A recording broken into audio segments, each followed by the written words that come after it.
Libur bersama Jumat 15 April hingga Sabtu 16 April Jalan MP Mangkunegara, Kelurahan 8 Ilir, Kecamatan IT3 Palembang dikepung macet. Pantauan Sebek.co Sabtu 16 April pagi, kemacetan terjadi di Jalan MP Mangkunegara hingga menuju Jalan R. Sukamto, tepatnya depan PTC Mall Palembang. Ruas satu jalur jalan yang biasanya dilintasi satu kendaraan dilewati dua kendaraan satu arah. Tak ayal, kendaraan roda 2 tidak punya akses untuk melintas. Mamat, salah satu warga Jalan MP Mangkunegara, tidak heran dengan kemacetan yang terjadi pada Jumat, Sabtu, dan Minggu, dikarenakan para pegawai banyak libur. Libur sepertinya dimanfaatkan pegawai untuk pergi ke mal berbelanja memenuhi kebutuhan lebaran. Denny, Sumeko TV melaporkan.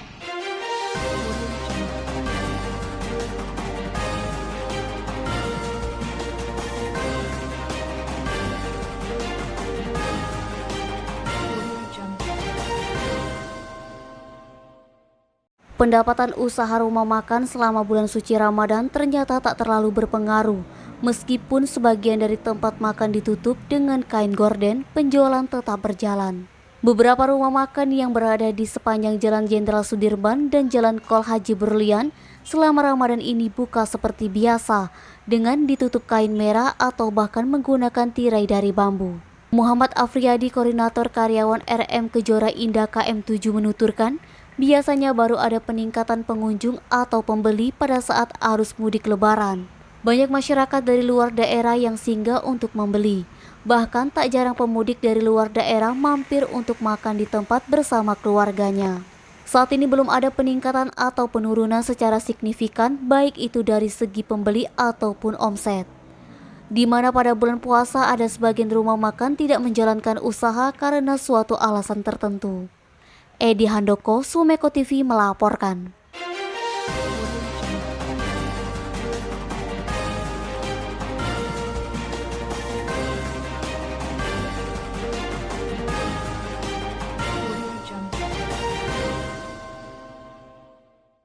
Sedikitnya 11 kepala dinas di lingkungan pemerintah Kabupaten Ogan Ilir saat ini masih berstatus pelaksana tugas. Hal itu dikarenakan sumber daya manusia yang ada saat ini dinilai belum mampu dan tidak sesuai dengan bidangnya.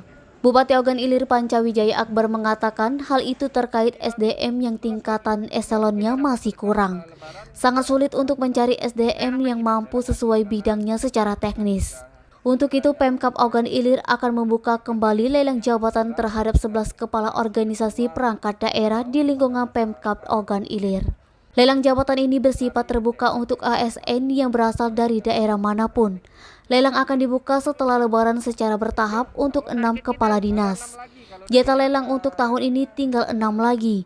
5 jabatan lainnya kemungkinan dilakukan di tahun 2023. Adapun kepala OPD yang masih berstatus PLT antara lain Dinas Pendidikan dan Kebudayaan, Dinas Pemadam Kebakaran dan Penyelamatan, Dinas Pemuda Olahraga dan Pariwisata, Badan Pendapatan Daerah dan Badan Penanggulangan Bencana Daerah. Sebelumnya Pemkab Ogan Ilir telah melakukan 2 kali lelang jabatan di masa kepemimpinan Panca Ardani. Di tahap pertama dilakukan akhir tahun 2021, sebanyak 4 kepala dinas sudah dilakukan lelang. Sementara di awal tahun 2022, 7 kepala dinas sudah menyelesaikan lelang jabatan terbuka dan sudah dilantik baru-baru ini. Eti, Sumeko TV melaporkan.